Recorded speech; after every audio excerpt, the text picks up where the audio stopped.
अन्तान् नमो सिद्धाणं नमो आयर्याणं नमो वज्रायाणं नमो लोये सब्बसाहुणम्। अंकित भैया मंगलाचरण करोगे?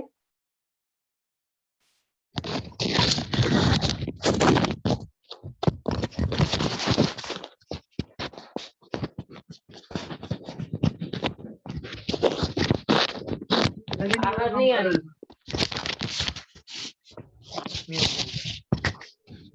हाँ, जय जैन। हाँ, क्रम नियमित क्रमबद्ध है, जग की सब पर्याय। निर्णय हो सर्वज्ञ का, दृष्टि निज में आए। सकल द्रव्य के गुण अरु पर्यायों को जाने केवल ज्ञान। मानो उसमें डूब गए हो किंतु न छूटा उन्हें सुजान। जब जिसका जिसमें जिस थल से जिस विधि से है से होने का, तब उसका उसमें उस थल में उस विधि से होता वह कार्य। जन्म मरण हो या सुख दुख हो, अथवा हो संयोग वियोग। जैसे जाने हैं जिन वर ने, वैसे ही सब होने योग्य। कोई न उनका करता हरता, उनका होना वस्तु स्वभाव। ध्यान कला में गेय झलकते, किंतु नहीं उसमें प्रभाव। अतः नहीं मैं पर का करता, और न पर मेरा कार्य। सहज स्वयं निज क्रम से होती है मुझ में मेरी पर्याय। पर्यायों से दृष्टि पलटती, भासित हो गया एक भगवान। वस्तु स्वरूप बताया आपने, शत शत वंदन गुरु कहान। वस्तु स्वरूप बताया आपने, शत शत वंदन गुरु कहां। बहुत सुंदर मंगलाचरण किया आपने। यहाँ पर थोड़ा सा बोलने में आपका फर्क पड़ गया। अतः नहीं मैं पर का करता, और न पर में मेरा कार्य। सहज स्वयं निज क्रम से होती है मुझे में मेरी पर्याय। आज पहली बार किया है ना मंगलाचरण, 2-3 बार करोगे तो एकदम अच्छा हो जाएगा। सुबह मंगल प्रभात की मंगल वेला में हमारी क्रमबद्ध पर्याय की चर्चा चल रही है। कल हमने रक्षाबंधन, अकंपनाचार्य आदि 700 मुनिराज की कहानी के माध्यम से कल का स्वाध्याय हमारा हुआ था। वास्तव में बहुत कुछ शिक्षाएं हमको इन मुनिराजों से मिलती है। हम हमारे जीवन में किस प्रकार का हमारा जीवन होना चाहिए, हमारी वृत्ति प्रवृत्ति आचरण सदाचरण श्रद्धा, है ना, ये सब कुछ हमको एक कहानी के माध्यम से सीखने मिला है। आप लोगों ने उसके ऊपर भी विचार किया होगा। लौकिक व्यवहार में भाई बहन का प्रेम, ये तो एक लौकिक व्यवहार है, और उसमें भी अपनी अंदर की भावना अगर अच्छी होती है तो देखो ऐसी बात है, अंदर जीव का स्वभाव की और जीव का लक्ष्य होता है। जिसका निश्चय सुधरता है उसका व्यवहार अवश्य सुधरता है। जो आत्मा से प्रेम करता है वो सारे विश्व से प्रेम करता है। आत्मा की मैत्री करने वाला ही विश्व मैत्री कर सकता है। जिसको आत्मा से मैत्री नहीं है वो विश्व से किसी भी जीव से मैत्री नहीं कर पाएगा। हम पानी छान के क्यों पीते हैं? हम रात को भोजन क्यों नहीं करते हैं? हम जमीन कंद क्यों नहीं खाते हैं? क्योंकि हमें आत्मा से प्रेम है। हमारी जैसी आत्मा उसमें दिखती है, हमारा जैसा जीव उसमें दिखता है। तो हमको जीव प्रिय हुआ ना, शरीर तो बाहर की बात है, जीव प्रिय है इसीलिए हमने सामने वाला जीव दिखे इसीलिए उसको बाहर के प्राण भी बचाने की भावना होती है। इतना सुंदर जैन दर्शन के सारे सिद्धांत हैं। आज हम फिर से क्रमबद्ध पर्याय की ओर चलते हैं। कल परसों मतलब उनके जब पहली हमारी सैटरडे को जो चर्चा हुई थी उसमें हमने कहा था आपको कि अब हमारी चर्चा चलेगी क्रमबद्ध पर्याय में। हमने आचार्यों का आगमों का रेफरेंस दे करके सारी चर्चाएं की कि क्रमबद्ध पर्याय कहाँ कहाँ आती है, कौन कौन से आगम में ये क्रमबद्ध पर्याय लिखी हुई है। और ऐसी क्रमबद्ध पर्याय का श्रद्धान आपको सर्वज्ञ भगवान से आगम से नहीं होता हो तो फिर आपकी अज्ञानता के कारण आप कुछ भी कुतर्क कर सकते हो। इसमें हर कोई जीव स्वतंत्र है। अब यहाँ पर अज्ञानी जीव को ये लगता है, ये अपन आज चर्चा करने वाले हैं कि ये सारी बातें सुन करके देखो, एक बात ध्यान से सुनना, भूतकाल की पर्याय हो जाती है अथवा अरे सॉरी हो गई है उसमें तो कोई जीव को कोई प्रॉब्लम नहीं है। बोलो पंकज भाई, भूतकाल में हमारा जो भी जीवन बीत गया या जो भी कुछ हो गया, जो भी घटनाएं हो गई उसमें तो कोई प्रॉब्लम नहीं है ना, क्योंकि वो तो हमें पता है कि हमारा भूतकाल में ऐसा हुआ था और वर्तमान में हो रहा है। अब अज्ञानी जीव को भविष्य की प्रॉब्लम है मालूम। तो आज आप प्रश्न नोट करना, फिर इसके बारे में अपन चर्चा करेंगे। भविष्य को निश्चित न मानने में अज्ञानी को क्या प्रॉब्लम है अथवा अज्ञानी को क्या आपत्ति है। भविष्य को निश्चित न मानने में अज्ञानी को क्या आपत्ति है।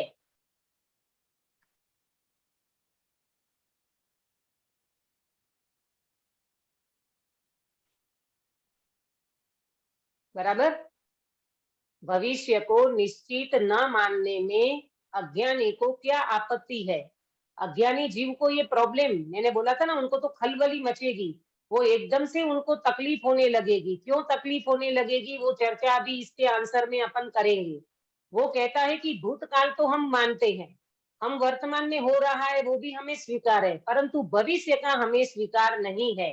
अज्ञानी भविष्य का स्वीकार क्यों नहीं करता है? भविष्य का स्वीकार नहीं करता गिरीश भाई, इसका मतलब ये हुआ कि वो सर्वज्ञ का स्वीकार नहीं कर रहा है। भविष्य को कौन जानते हैं सुनीता जी? सर्वज्ञ भगवान। सर्वज्ञ भगवान है ना। हाँ। सर्वज्ञ भगवान ही भविष्य को जानते हैं। हम और आप तो भविष्य को जान नहीं सकते, इतना लंबा चौड़ा भविष्य अनंत कितना पड़ा है, तो वो तो जानते हैं सर्वज्ञ भगवान। तो इनको ये लगता है कि जो पर्याय हो गई उसको हमें स्वीकार है, वर्तमान में जो हो रहा है वो भी हमें स्वीकार है, परंतु जब भविष्य की बात आती है तब वो चौंक उठता है। उनको ये लगता है कि हमारा करना धरना सब बेकार रह गया। आप नोट करना, नंबर 1, उसे ये लगता है जब सब कुछ निश्चित है तो फिर हमारा करना धरना सब बेकार है। क्या लगता है उनको प्रेमलता जी? अगर सब कुछ निश्चित है तो हमारा करना धरना बेकार है। हाँ, जब हमारा भविष्य सर्वज्ञ भगवान ने देख लिया, हमारा अनंत भविष्य भगवान देख चुके हैं, तो फिर हमारा करना धरना तो सब बेकार हो गया। क्यों क्यों करना धरना सब बेकार हो गया? वो तो बेचारा बहुत कुछ अंदर में सपना संजोए बैठा था, अरमान लेकर के बैठा था, भविष्य में हम ऐसा करेंगे वैसा करेंगे, जो भी कुछ उनके मन में होगा, और भगवान ने सब देखा है, तो फिर हमारा तो करना धरना सब बेकार हो गया। नंबर 2, कर्तृत्व के अभिमान पर ठेस पहुंचती है। अज्ञानी ने कर्तृत्व करे बैठा है ना, कर्तृत्व के अभिमान पर ठेस पहुंचती है, क्योंकि कर्तृत्व पड़ा है ना उनका, मैं करूं, ये मैंने करा धरा, इसका करा उसका करा, ये करा वो करा, ये सारा अभिमान उनके कर्तृत्व का पड़ा है अंदर में। ये कर्तृत्व के अभिमान पर ठेस पहुंचती है उनको। किसको? अज्ञानी जीव को, जो नहीं मानता सर्वज्ञ भगवान को, उसकी बात चल रही है। सर्वज्ञ भगवान भविष्य को जानते हैं, अज्ञानी कहता है नहीं नहीं मैं स्वीकार नहीं करता, हमारा करना धरना सब बेकार हो जाएगा अगर भगवान ही सब जानते करते हैं तो उनको तो अभिमान पड़ा है अंदर में, अकड़ हो पड़ा है अंदर में, और अभिमान की दीवार उनकी ऐसी खड़ी थी, वो उनकी ढह जाती है, धस जाती है, तो अभिमान के कर्तव्य पर चोट पहुंचती है, अभिमान के कर्तव्य पर ठेस लगती है, तो अज्ञानी एकदम बौखला जाता है। आपको बात समझ आ रही है? चर्चा समझ में आ रही है अंकित भैया? हाँ, है ना? बहुत सुंदर चर्चा है, समझने जैसी है। अपने अंदर का चेक करना, हाँ हाँ, अपने अंदर में भी ऐसा ऑब्जर्वेशन करना कि प्रभु मुझे भी तो ऐसा नहीं कहीं लग रहा है कि भगवान ही सब कुछ करेंगे तो हम कुछ कर ही नहीं सकते, फिर तो हमारा करना धरना सब बेकार हो गया। हाँ, अज्ञानी कहता है कि मैं सब कुछ करता हूँ, मेरे मेरे करने से सब कुछ होता है, और भगवान तो सर्वज्ञ भगवान, तीन काल तीन लोक की सारी पर्याय उनके केवल ज्ञान में खचित है, डूब गई है, किलित हो गई है। आप आगे अपन चर्चा करेंगे ना, उनका आगम में एक तरफ रेफरेंस देंगे आचार्य भगवान, रेफरेंस है आगम में कि सर्वज्ञ भगवान तीन काल को जानते हैं कि नहीं जानते, उनका रेफरेंस भी यहाँ देने वाले हैं। तो नंबर 2, अज्ञानी के कर्तव्य पर ठेस पहुंचती है। फिर वो ये कहता है कि भूतकाल को जाने, वर्तमान को जाने, हमें कोई चिंता नहीं है, पर भविष्य को जानते हैं ना, ये उनको बात सहन नहीं होती है। तो बेचारा बौखला जाता है, कहता है भूतकाल को जाने, वर्तमान को जाने, भविष्य को नहीं जाने, ऐसा उनका कहना है। परंतु वो ये कहता है जानते हैं भविष्य को, तो भी वो सशर्त जानते हैं। नोट करना, भविष्य को भगवान जानते हैं तो सशर्त जानते हैं। मैं बताऊंगी आपको इसका मीनिंग क्या हो रहा है। भगवान अगर भविष्य को जानते हैं तो सशर्त जानते हैं, शर्त से जानते हैं।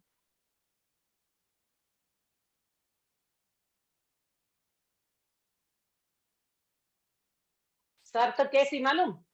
जो पुण्य करेगा वो सुखी होगा, जो पाप करेगा वो दुखी होगा, जो पढ़ेगा वो पास होगा, जो नहीं पढ़ेगा वो पास नहीं होगा। तो ये तो हम जानते हैं ना भाई, इसमें सर्वज्ञ भगवान की क्या तुमने वो बताई? बात समझ में आई? शर्त माने क्या? जानते हैं भगवान तो सशर्त जानते हैं। कैसा? जो पुण्य करेगा वो सुखी होगा, जो पुण्य करेगा वो सुखी होगा, जो पाप करेगा वो दुखी होगा। ये तो शर्त हो गई ना, पुण्य करेगा वो सुखी होगा, ये तो हम भी जानते हैं। जो पुण्य करेगा वो सुखी होगा, जो पाप करेगा वो दुखी होगा, जो पढ़ेगा वो पास होगा, जो नहीं पढ़ेगा वो पास नहीं होगा। इसमें क्या मतलब सर्वज्ञ भगवान की वैल्यू रही? ये तो हम तुम जानते हैं, आप भी जानते हो, हम भी जानते हैं। जो व्यक्ति पढ़ेगा वो पास होगा, वो नहीं पढ़ेगा वो नापास होगा, तो उसमें कौन सी बड़ी बात हो गई? वो कहता है भगवान जानते हैं तो सशर्त जानते हैं। ये वास्तव में अज्ञानी की बात है। सर्वज्ञ भगवान शर्त से नहीं जानते। सर्वज्ञ भगवान का ज्ञान इतना कंफ्यूजन वाला नहीं है। सर्वज्ञ भगवान का ज्ञान ऐसा नहीं है कि कमजोर, कि शर्त से जानेगा। तो ये अज्ञानी की मान्यता है कि जो जानते हैं वो सशर्त जानते हैं। बराबर नोट किया सभी ने?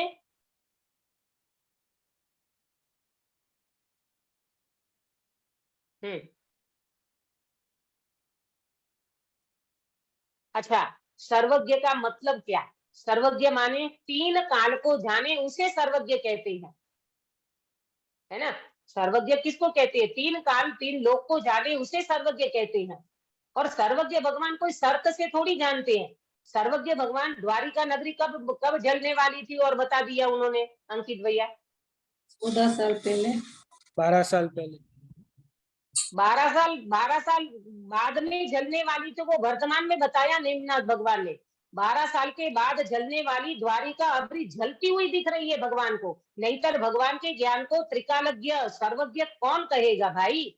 आया समझ में? और दूसरी बात ये समझना, अज्ञानी तो ये अपनी तरफ से बात करता है और बेचारा बौखला जाता है, पर ये समझना कि अज्ञानी के हाथ में और किसी छद्मस्त जीव के हाथ में है क्या? सर्वज्ञ भगवान जानते हैं आपके और हमारे हाथ में कुछ भी नहीं है, वो तो वस्तु का परिणमन है। अच्छा, एक बात सुनना ध्यान से सुनीता जी, ये अपन ये समझते हैं ना कि सब कुछ भगवान जानेंगे और भगवान के हाथ में है, तो हमारा करना धरना तो सब बेकार हो गया। मैं आपसे ये पूछती हूँ कि वर्तमान में अपन क्या कर सकते हैं? ये बाल जो कुछ नहीं। सफेद हो जाते हैं उसको काला कर सकते हो? नहीं नहीं ये घुटनों का दर्द जो होता है, तो ये घुटनों के दर्द को आप घुटनों के दर्द को आप ठीक कर सकते हो अक्सा बेटा? नहीं कर सकते। नहीं, ये आंख की रोशनी कम हो जाती है, मोतिया बिंदु हो जाता है उम्र लगते। बोलो पंकज भाई, उसको आप ठीक कर सकते हो? नहीं नहीं, कोई चीज नहीं कर सकते, कोई चीज नहीं अरे कर कोई सकते। कुछ नहीं कर सकते, बताओ। एक जड़ पुद्गल के परिणमन को हम ठीक नहीं कर सकते, तो फिर हम अज्ञानी जीव की ये बात ही बिल्कुल गलत है कि सब कुछ भगवान ही जानेंगे और भगवान ही सब कुछ देखते जानते हैं, तो हमारा करना धरना सब बेकार हो गया। अरे भैया, तू करना धरना बेकार नहीं, तेरा कर्तृत्व वास्तव में है और कर्तृत्व के कारण तू ये सारी बातें कर रहा है। सर्वज्ञ भगवान कहते हैं एक पुद्गल परमाणु को इधर उधर हम भी नहीं कर सकते। सर्वज्ञ तीन लोग के नाथ कहते हम कर कुछ नहीं सकते, हम मात्र जानते हैं। कल गुरुदेव श्री की प्रवचन सार हमारे यहाँ चल रहा है, हमारे मंदिर में स्वाध्याय हॉल में। उसमें 100 ने कौन से नंबर की गाथा थी? 129 नंबर की गाथा। इतनी इतनी सुंदर बात आई उसमें कि 6 द्रव्यों का परिणमन। पहले तो सामान्य अधिकार आया 126 गाथा तक, और फिर 27 गाथा से विशेष अधिकार चालू हुआ है कल से। उसमें गुरुदेव श्री ने इतनी 6 द्रव्यों की स्वतंत्रता का वर्णन किया, बाप रे बाप। सुनकर के ऐसा लगे कि अपन कहाँ कर्तव्य में पड़े हैं। इनको सुधारूं, उनको सुधारूं, ये बना दूं, वो बना दूं, ये कर दूं, वो कर दूं। अरे यहाँ तो कहते हैं एक सिंगल परमाणु को तो इधर उधर नहीं कर सकता। जीव और पुद्गल में क्रियावती शक्ति है, उसके कारण से इधर इधर से उधर होता रहता है सब कुछ। क्रियावती शक्ति जीव और पुद्गल 2 द्रव्य में है, तो उसके कारण देखो ये जो हमारा शरीर है, बराबर, इसका परिणमन क्रियावती शक्ति से हो रहा है, और जीव का परिणमन अपनी क्रियावती शक्ति से हो रहा है, और कर्मों का परिणमन कर्म में भी क्रियावती शक्ति है, कर्म में मतलब बंधने की, है ना, तो वो उनसे हो रहा है। तो जीव ने क्या करा इसमें? कुछ भी तो नहीं करता। मैंने इतना अच्छा पेंटिंग बनाया, मैंने इतना अच्छा भोजन बनाया, मैंने इतना अच्छा घर सजाया। अरे तू एक परमाणु को इधर उधर नहीं कर सकता भाई, वो अपनी क्रियावती शक्ति से आते हैं और जाते हैं। नहीं नहीं, कल रक्षाबंधन को मैंने साधर्मी को भोजन कराया, बोलो कौन भोजन करा सकता है? कोई नहीं, कोई नहीं करता। आया ना? अपने को ये कर्तव्य निकलना चाहिए। देखो अपनी अपनी बीमारी ठीक होना चाहिए, अपना रोग ठीक होना चाहिए। अरे रे प्रभु, मैं कोई साधर्मी को भोजन करा सकता नहीं हूँ, भोजन का भाव मुझे जरूर आता है, परंतु हर किसी व्यक्ति को अपनी योग्यता से अनुसार ही परिणमन होता है। कोई वास्तव में इसमें कुछ भी नहीं कर सकता, जीव मात्र भाव और विकल्प करता है। बोलो, और चेतन आया समझ में? दाने दाने पे लिखा है खाने वाले का नाम। हाँ, दाने दाने पे लिखा है खाने वाले का नाम। अगर आप रक्षाबंधन के दिन बेन के घर जाने वाले थे, बेन आपको राखी बांधने वाली थी, इतने में घर में कुछ घटना घट गई, आप जा ही नहीं पाए, बताओ अब तुम भोजन करके बताओ, हलवा पूरी सब तुम्हारा धरा रह गया वहां पर और तुम भोजन नहीं कर पाए। बोलो, एक एक दाने पे खाने वाले का नाम लिखा है। बहुत अच्छा याद दिलाया आपने। एक एक अणु परमाणु कितनी स्वतंत्र परिणमन हो रहा है, और हम मानते हैं मैंने दान कराया, मैंने भोजन कराया, मैंने ये किया, मैंने वो किया। अरे तू कुछ नहीं करता, तू जानने देखने के अलावा कुछ नहीं करता। जो सर्वज्ञ भगवान करते हैं वो ही हम कर सकते और कुछ नहीं कर सकते, बराबर। ये अज्ञानी का बहुत बड़ा कर्तव्य अंदर में चलता है। तो फिर यहाँ पर अगले क्वेश्चन में एक बात और उठाते हैं। ये प्रश्न आपने नोट किया, इसका आंसर भी नोट किया, बराबर। अगला क्वेश्चन है, ये जो अज्ञानी की बात है ना, उनको उनको कहने के लिए उनका जवाब है अब दूसरे क्वेश्चन में भी। यदि, नोट करो क्वेश्चन, यदि भविष्य को निश्चित न माना जाए तो क्या हानि होगी? ये अज्ञानी कह रहे हैं ना, भविष्य को नहीं जाने भगवान, भविष्य को नहीं जानते हैं, हमारा करना धरना सब बेकार हो जाएगा।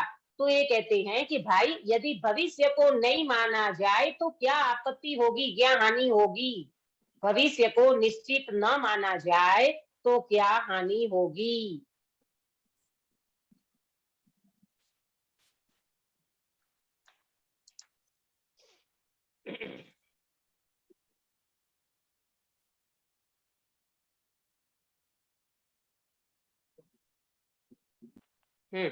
आंसर है इसका, भविष्य को अगर निश्चित न माना जाए तो ज्योतिष ज्ञान और निमित्त ज्ञान भी काल्पनिक सिद्ध होंगे।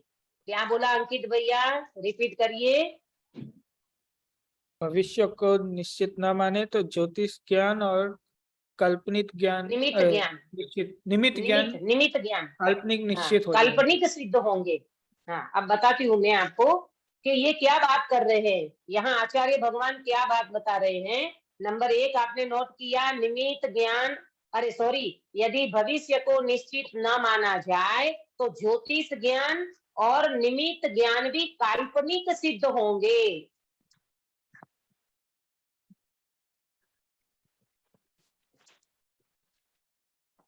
बराबर।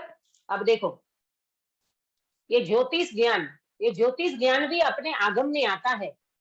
ज्योतिष ज्ञान जो है ना, अपने आगम में आता है। और ज्योतिष ज्ञान भी ये अपने जैसे श्रीमद राजचंद्र जी को जो का बहुत बड़ा ज्ञान था, उनको ज्योतिष ज्ञान कहो, इसको निमित्त का ज्ञान कहो, निमित्त ज्ञान भी बहुत था। और आचार्यों को निमित्त ज्ञान होते हैं, अवधि ज्ञानी मुनिराजों को, सामान्य मुनिराज को भी निमित्त ज्ञान होता है ना। तो ये सब काल्पनिक सिद्ध होंगे। देखो, सूर्य ग्रहण की घोषणा, चंद्र ग्रहण की घोषणा पहले कर दी जाती है, बहुत समय पहले बता देते हैं। 2 महीने के बाद चंद्र ग्रहण होने वाला है, 4 महीने के बाद सूर्य ग्रहण होने वाला है। बोलो बेटा अक्षा, ये बातें आती है कि नहीं सुनने में? आती है दीदी। आती है ना। तो फिर ये तो सब काल्पनिक सिद्ध हो जाएंगे। और निमित्त ज्ञान में तो ऐसी बात आती है कि एक मुनिराज ने राजा को कहा कि 3 दिन में तुम्हारी मृत्यु होने वाली है। कितने दिन में? 3 दिन में। 3 दिन में तुम्हारी मृत्यु होने वाली है और मर करके तुम ही गट्टर के कीड़े बनने वाले हो। ये किसने बताया? मुनिराज ने बताया। वो निमित्त ज्ञानी थे, उनको पता चल जाता है। तो ये सारी बातें काल्पनिक सिद्ध होंगी। अगर जो आप भविष्य को निश्चित न मानोगे तो ये सारी आपत्ति और ये सब हानि होने वाली है। बात समझ में आ रही है पंकज भाई? हाँ जी, हाँ जी। हाँ, अगला बिंदु संपूर्ण जिनागम के विरोध का प्रसंग आएगा। क्या बोला? संपूर्ण जिनागम के विरोध का प्रसंग आएगा।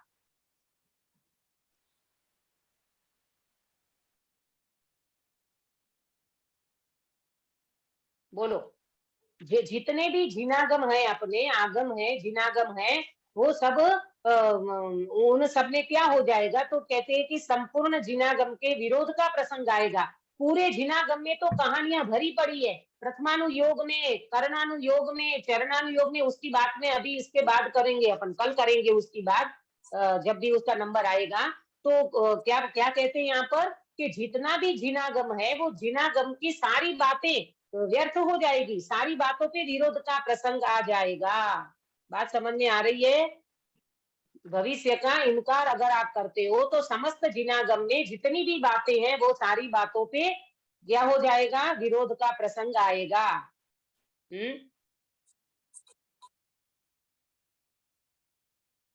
अच्छा एक बात बताओ, हम अगर अज्ञानी अगर ये कहता है कि हम भूतकाल की पर्यायों को मानते हैं, भविष्य की पर्यायों को नहीं मानते हैं, तो ये बात कहाँ ठीक लगती है? अरे तुम खुद ही तो भविष्य के लिए कई बार अज्ञानी जीव भी कई बार भविष्य का प्लानिंग नहीं करता। भविष्य का प्लानिंग करता, इसका मतलब कि भविष्य में तुम जिंदा रहने वाले हो, यही तुमको तो अंदर में श्रद्धान है।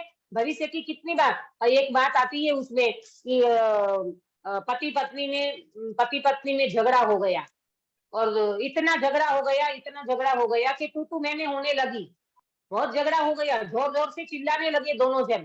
और पास में कोई सज्जन व्यक्ति रहते थे, वो आए, बोले भैया सुबह सुबह क्या हो रहा है आप दोनों में, क्यों इतनी लड़ाई लड़ रहे हो? तो बोले कि क्या बात क्या है बोलो। तो बोले नहीं, अरे ये कह रही है कि मैं बेटे को डॉक्टर बनाऊंगी, और मैं कह रहा हूँ कि नहीं, मैं डॉक्टर को इंजीनियर बनाऊंगा। और इस दोनों में इतनी लड़ाई होती, तू मैं होने लगा। तो वो सज्जन व्यक्ति कहते हैं, भाई उन बच्चे से तो पूछिए अपन कि बच्चे को क्या बनना है। तो बोले उसका तो अभी जन्म ही नहीं हुआ है। क्या बोला? उसका तो अभी जन्म ही नहीं हुआ है। इसका मतलब आप भविष्य को मानते हो ना कि भविष्य में बच्चा होगा, उनकी पत्नी कहती है मैं उसको डॉक्टर बनाऊंगी, उनका पापा कहता है कि अभी तो बच्चा आया ही नहीं, और कहता है मैं उनको इंजीनियर बनाऊंगा, और सज्जन व्यक्ति कहते हैं बच्चे से पूछो, बोले बच्चा तो अभी जन्मा ही नहीं है। इसका मतलब क्या हुआ, तुम भविष्य के अरमान लेकर के बैठे हो और भविष्य को मानते हो कि भविष्य में ये होने वाला है। अरे अपने हाथ में कुछ भी नहीं है, जो भी कुछ होगा वो वस्तु का परिणमन होगा। एक माता पिता की बात आती है, एक पिताजी को बहुत बड़ा अंदर में ऐसा कर्तव्य था, मैंने बच्चों को बड़ा किया, न मैंने बच्चों को ये बनाया, न मैंने बच्चों को वो बनाया। उनके 4 बेटे थे, एक को इंजीनियर बनाया, एक को डॉक्टर बनाया, एक को वकील बनाया, और चौथा पागल निकला। चौथा क्या निकला गिरीश भाई? पागल। पागल निकला। पागल कौन बनाया, किसने बनाया पागल? पापा ने बनाया ना, उनके बाप ने बनाया ना, पिता ने बनाया है। अरे कर्तव्य, इतना सारा कर्तव्य लेकर के क्यों बैठा है ये जीव? अगर तुम उनको डॉक्टर बना सकते हो, तुम उनको इंजीनियर बना सकते हो, तुम वकील बना सकते हो, तो पागल क्यों बनाया तुम्हारे बेटे को? कौन ऐसा पिता होगा जो अपने बच्चे को पागल भी बना दे, पागल बनाने में अच्छा खुशी मानता हो? ये सारा वस्तु का परिणमन है। ये जीव अपना पूरा पैकेज लेकर के आता है, माता पिता कोई कुछ नहीं करता। 9 महीना बच्चा पेट में रहता है ना, तो माँ कुछ नहीं करती है, अकेला भोजन करती है, कुछ भी नहीं करती, ना आंख बनाती, ना नाक बनाती, ना कान बनाती, ना कुछ नहीं करती है माँ। ये सारी बातें अगर हमारे समझ में आ जाए, एक एक अणु परमाणु इतना स्वतंत्र है, सारा कर्तव्य का बोझ उतर जाए और सारी कर्तव्य का जहर निकल जाए, व्यक्ति इतना निर्भर हो जाए। लेकिन हम कर्तव्य लेकर के बैठते हैं, तो गुरुदेव श्री हमेशा सुनाते हैं, हूँ करूं एज अज्ञानता सकट नो बार जेम समानता। क्या मीनिंग है इसका सुनीता जी? मैं करूं ऐसा ही सब अपने सर पे भार लेके बैठा है करके, ऐसा जैसे जैसा। और हाँ, इसका मीनिंग जैसे कुत्ता, वो गाड़ी के नीचे कुत्ता, हाँ उनके लगे रेलगाड़ी गाँव कुत्ता रेलगाड़ी के नीचे हाँ रेलगाड़ी के नीचे सकट लो, कुत्ता सकट चलता माने गाड़ा। है। हाँ, बैल के नीचे जो कुत्ता चल रहा है उसको ये लगता है ये गाड़ी का बोझा तो मैं उठा रहा हूँ, मैं उठा रहा हूँ। ऐसे जीव को लगता है घर का बोझा मैं उठा रहा हूँ, है ना, पूरे परिवार को मैं संभालता हूँ, पूरी फैमिली को मैं मेंटेन करता हूँ। अरे तू क्या करता है, तेरे बॉडी को मेंटेन नहीं कर पाता।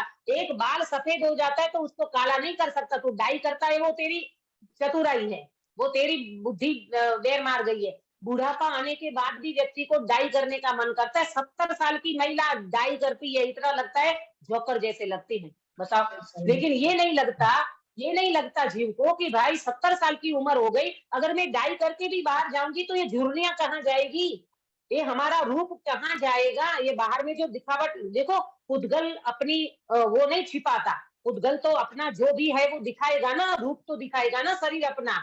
लेकिन ये जीव को समझ में नहीं आता, ये कितना एकत्व पड़ा है शरीर के साथ, कर्तव्य भोक्तृत्व, ये ऐसी बुद्धियां पड़ी है अंदर में, वो उनको चैन से बैठने नहीं देती। तो ये नोट किया आपने।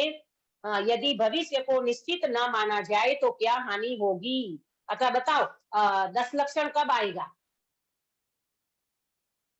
10 लक्षण कब शुरू होने वाला है?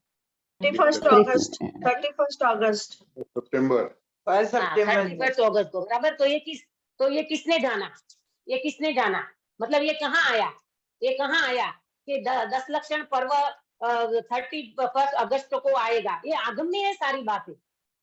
अगर आगम को नहीं मानेंगे तो सब मलिया मट्टी हो जाएगी, बोलो है। और दूसरी बात कि अपने यहाँ जो होता है ना, क्या बोलते हैं इसको, दीपावली पर्व, मतलब जिसको अपन निर्वाण महोत्सव कहते हैं महावीर भगवान का, वो कब आएगा? तो अपन सब बता देते हैं। तो ये भविष्य निश्चित है कि नहीं है? सारा भविष्य निश्चित पड़ा है, बोलो। महात्मा गांधी, जवाहरलाल नेहरू, ये जो भी हमारे हो गए हैं यहाँ पर, तो इन सारी व्यक्तियों को हो गए हैं, उनको भी जानते हैं। और भविष्य में जो होने वाला है, थोड़ा बहुत तो अपने को भी ख्याल आ जाता है भाई, आगम के बिना भी थोड़ा बहुत तो अपन भी नक्की कर लेते हैं। 10 दिन के बाद ये करेंगे ना वो करेंगे, भले हो ना हो एक अलग बात है, लेकिन थोड़ा बहुत तो प्लानिंग जीव भी करता है ना भविष्य का। आया समझ में? यहाँ तो ये बात चलती है कि भविष्य को अगर निश्चित नहीं मानेंगे तो क्या हानि होने वाली है भाई। क्या कहते हैं, निमित्त ज्ञान, ज्योतिष ज्ञान सब काल्पनिक सिद्ध होगा। सर्वज्ञ भगवान के जितने भी आगम हैं, वो सारे आगम का विरोध का प्रसंग आ जाएगा। बराबर। अब अब यहाँ पर ये अज्ञानी जीव को जो बात नहीं बैठती है तो कहते हम तुम्हें आगम से बताते हैं कि आगम में कहाँ कहाँ पर ये चीज आई है कि केवली भगवान सर्वज्ञ हैं और सारी बातें सर्वज्ञ भगवान तीन काल तीन लोग को जानते हैं। अगला प्रश्न नोट करिए, दीदी आगम अगला तो प्रश्न भूतकाल नोट की बात हो, करिए। आगम तो भूतकाल की बात हो गई ना। क्यों भविष्य को नहीं बताता आगम? ये द्वारिका नगरी 12 साल बाद जलने वाली है, 12 साल बाद तो भविष्य हुआ ना प्रेमलता अच्छा जी, अच्छा, उनको जी जी नेमनाथ भगवान ने वर्तमान में बता दिया था। जी जी। हाँ सब जानते हैं। अरे सर्वज्ञ भगवान माने क्या प्रभु, अपने को पता नहीं है, अपन सर्वज्ञ अपने छद्मस्त जैसे मानते हैं, ऐसे नहीं है। सर्वज्ञ भगवान बहुत बड़े हस्ती है उनकी। अगला प्रश्न, कौन कौन से शास्त्र में सर्वज्ञ तीन काल को जानते हैं ये बताया है? आगम का आधार दो भाई हमको। अज्ञानी कहता है हम नहीं मानते, हमको आगम का आधार दो कि ये सर्वज्ञ भगवान तीन काल तीन लोग को जानते हैं, तो कौन कौन से शास्त्र में बताया है? एक बार फिर से दीदी क्वेश्चन। हाँ प्रश्न, कौन कौन से शास्त्र में सर्वज्ञ तीन काल तीन लोग को जानते हैं ये कहाँ कहाँ बताया है?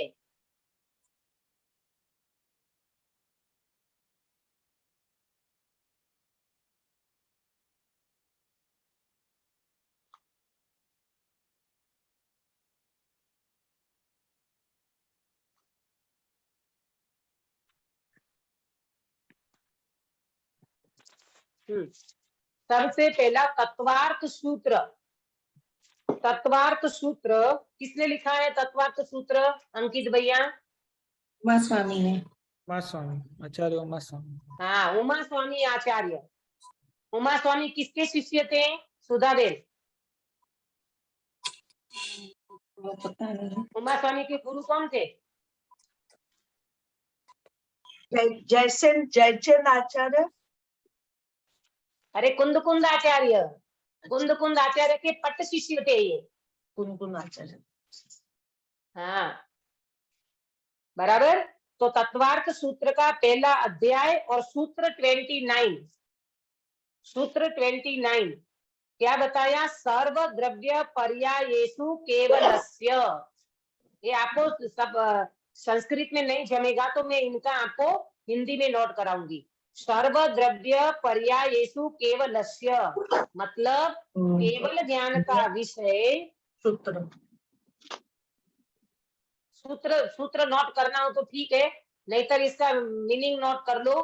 वो आपको लिखने में जमे नहीं जमे, जमता हो तो अच्छी बात है। सर्व द्रव्य पर्यायेषु केवलस्य, छोटा सा सूत्र है, नोट किया बेटा? अच्छा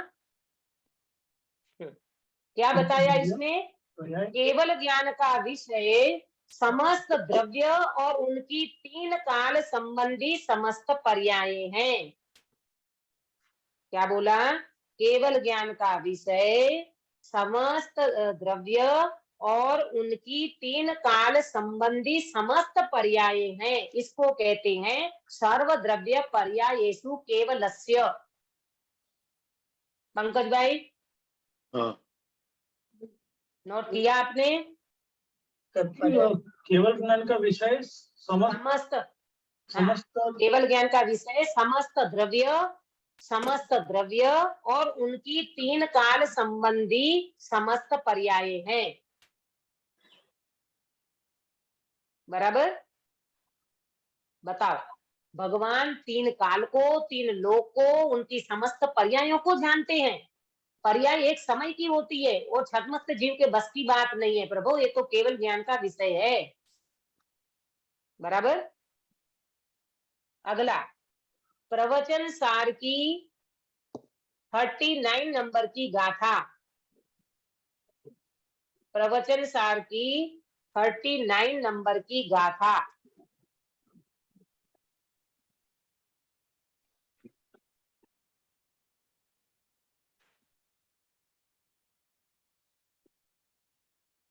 हाँ क्या लिखा, क्या बताया उसमें? सर्वज्ञ भगवान भूत और भविष्य को प्रत्यक्ष न जाने तो उस ज्ञान को दिव्य कौन कहेगा? तो फिर से अंकित भैया, भूत और भविष्य को सर्वज्ञ भगवान प्रत्यक्ष न जाने तो उनके ज्ञान को दिव्य ज्ञान कौन कहेगा? भूत और भविष्य को सर्वज्ञ भगवान प्रत्यक्ष न जाने तो उनके ज्ञान को दिव्य ज्ञान कौन कहेगा? ये किसमें आया पंकज भाई, किसमें आया ये? प्रवचन सार 39वीं गाथा। हाँ, प्रवचन सार की प्रवचन सार 39वीं में 39 नंबर की गाथा, 39 नंबर की गाथा, 39 नंबर की गाथा में ये बताया कि भगवान के ज्ञान को दिव्य ज्ञान कौन कहेगा अगर वो भूत और भविष्य को नहीं जानते हो। तो इसका मतलब तीनों काल और तीनों लोक को भगवान जानते हैं। इसके बाद भगवती आराधना, भगवती आराधना में सर्वज्ञ की बात आई है, उसका मात्र आपको रेफरेंस नोट करना है। भगवती आराधना, तीनों लोग को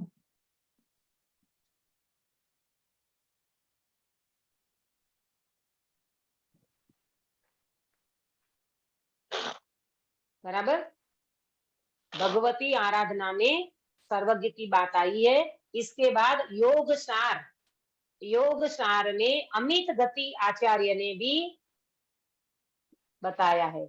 योग सार,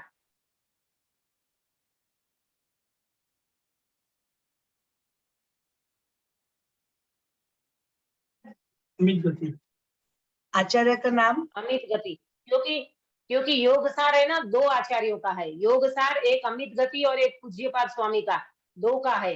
इसीलिए योग सार अमित गति आचार्य वाले योग सार में सर्वज्ञ भगवान की बात आई है कि सर्वज्ञ भगवान तीन काल तीन लोक को जानते हैं।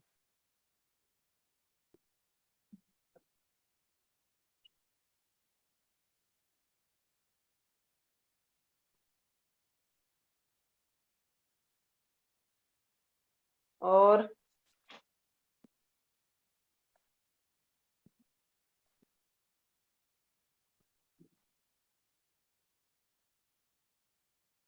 परमात्मा प्रकाश, परमात्मा प्रकाश ग्रंथ, उसमें भी ये बात आई है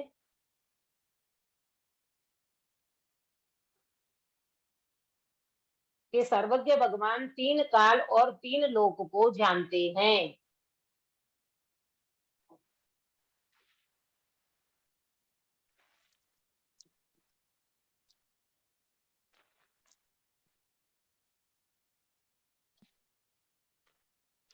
बता बराबर। अक्षा बेटा एक बार नोट, एक बार बोलिए कौन कौन से आधार दिए आगम के, एक बार दोहराई दिए, रिपीट करिए। तत्वार्थ सूत्र जो उमा स्वामी ने लिखा है, प्रवचन सार की 39 नंबर की गाथा, तत्वार्थ सूत्र की पहला अध्याय और 29 सूत्र, फिर भगवती आराधना, फिर योग सार, अमित गति आचार्य, गति आचार्य ने अमित लिखा है, गति, अमित गति आचार्य लिखा है, और परमात्मा प्रकाश ग्रंथ, परमात्मा प्रकाश, परमात्मा हाँ, बहुत बढ़िया। इतने सारे रेफरेंस दिए हैं आगम के, और इन सारे आगमों में ये बात आई है कि सर्वज्ञ भगवान तीन काल और तीन लोक को जानते हैं। अब वो अज्ञानी जीव न माने तो उसको क्या करे? अरे अज्ञानी तो ये कहेगा कि हम तो स्वर्ग नरक को भी नहीं मानते हैं, तो इसका मतलब ये थोड़ी है कि स्वर्ग नरक नहीं है। अरे तू नरक में अनंत बार होके आया है, तू सर्वज्ञ भगवान के समोसरण में अनंत बार होके आया है, लेकिन वो जीव स्वीकार नहीं करता, वो तो जीव की गलती है। इसमें सर्वज्ञ भगवान ऐसा नहीं जानते हैं, ऐसी अज्ञानता अज्ञानी की है, वस्तु स्वरूप ऐसा नहीं है। और सर्वज्ञ भगवान तीन काल और तीन लोक को जानते हैं, ये बात बिल्कुल आगम सिद्ध है, और आगम में ये सारी बातें इनकी आई हुई है। तो आज हमने इन तीन क्वेश्चन के माध्यम से चर्चा की है। पहला क्वेश्चन हमारा था कि भविष्य को निश्चित न मानने में अज्ञानी को क्या आपत्ति है। दूसरा क्वेश्चन ये था कि यदि भविष्य को निश्चित न माना जाए तो क्या हानि होगी, ये चर्चा की। और तीसरे क्वेश्चन में अज्ञानी को ये सिद्ध करके बताया कि हमारे तुम्हारे घर की बात नहीं है, ये तो आगम में लिखी हुई बातें हैं कि सर्वज्ञ भगवान तीन काल और तीन लोक को जानते हैं। तो उनके लिए सारे रेफरेंस भी आचार्य देव ने बता दिए। अब कल हम चर्चा करेंगे कि ये सर्वज्ञ भगवान है, तो ये सर्वज्ञ भगवान कैसे जानते हैं लोकालोक को, तीन काल को, तीन लोक को कैसे जानते हैं, इसकी चर्चा भी अपन कल करेंगे। और दूसरी बात कि ये सारी बातें हम मात्र चर्चा के लिए नहीं करते हैं, मतलब ये आपको रेफरेंस दे दिया, ये बता दिया, वो बता दिया, हम तो क्रमबद्ध पर्याय को समझ करके हमें सर्वज्ञ भगवान पे श्रद्धा हो जाए। एक बार सर्वज्ञ भगवान से श्रद्धा होकर के हमारी आत्मा की श्रद्धा हमें हो जाए कि जब जीव की पर्याय निश्चित है, अजीव की पर्याय निश्चित है, तो हमारा कर्तृत्व तो कहीं नहीं रहा, तो हमारा कर्ता भाव निकल जाए, हमें अकर्ता स्वभाव की दृष्टि हो जाए और हमें आत्मा की अनुभूति हो जाए, हमारा भव का अभाव हो जाए और हम भगवान बने। इस माध्यम से और इस हेतु से हम ये चर्चा कर रहे हैं। आप भी इसका प्रैक्टिकल करना, कहीं पर भी कर्तृत्व नहीं रखना भाई। कर्तृत्व इतना पॉइजन है, ऐसा जहर है, अगर हमारी इच्छा के अनुसार नहीं होता तो व्यक्ति एकदम आकुलित हो जाता है, बौखला जाता है ना। और देखो परिणमन स्वतंत्र देखेंगे, ऐसा होना था, ऐसा नहीं हुआ, हुआ तो ठीक है, नहीं हुआ तो ठीक है, तो अपने को कोई उसमें प्रॉब्लम नहीं लगती है। और हमारे कहा हुआ, हमारा किया हुआ नहीं होता है तो जीव को बहुत प्रॉब्लम होती है, बहुत आकुलित होता है। ये मिथ्यात्व तो है, मान रहा है कुछ और हो रहा है कुछ, है ना।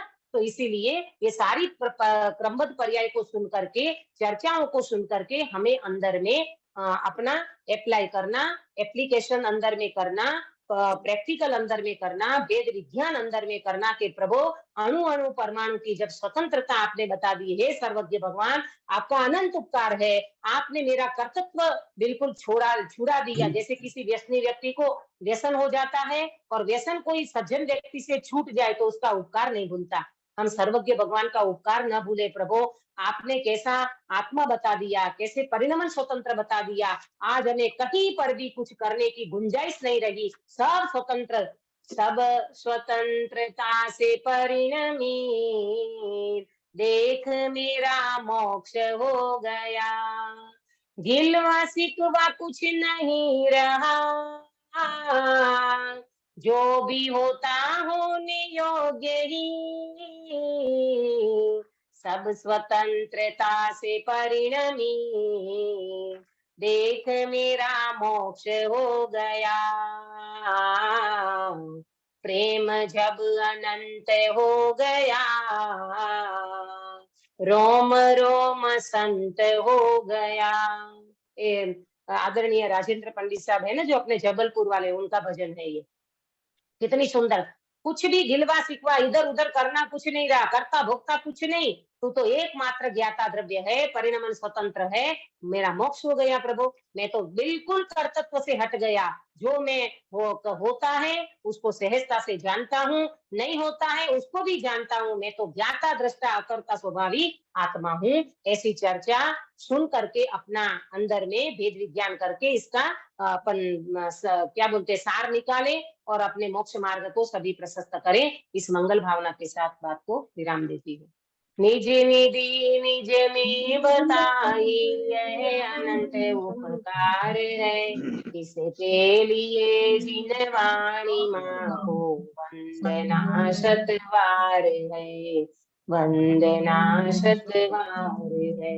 सुधाबेन काय सर्ग कराओगे? सुधाबेन नहीं, लेफ्ट थे वे। कुछ कर अच्छा नहीं है, हाँ अंकित भैया, अंकित भाई।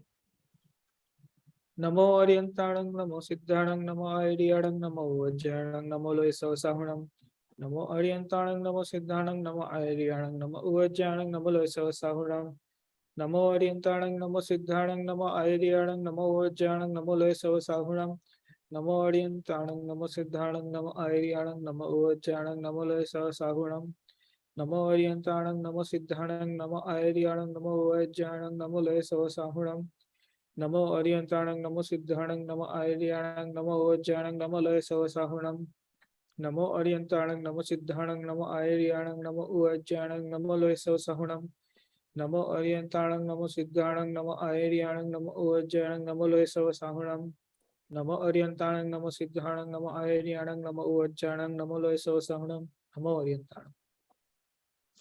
बोलो अंतर्मुख मुद्राधारी सर्व जिनेन्द्र भगवान की जय जय हो। हो। नित्य बोधिनी द्वादशांगमयी जिनवाणी माता की जय जय हो। हो। 3 कम 9 करोड़ सर्वे वितरागी महामुनि राजों की जय हो। जय हो। परम अहिंसामय वितरागी जैन धर्म की जय हो। जय हो। जय जिनेन्द्र। जय जिनेन्द्र। जय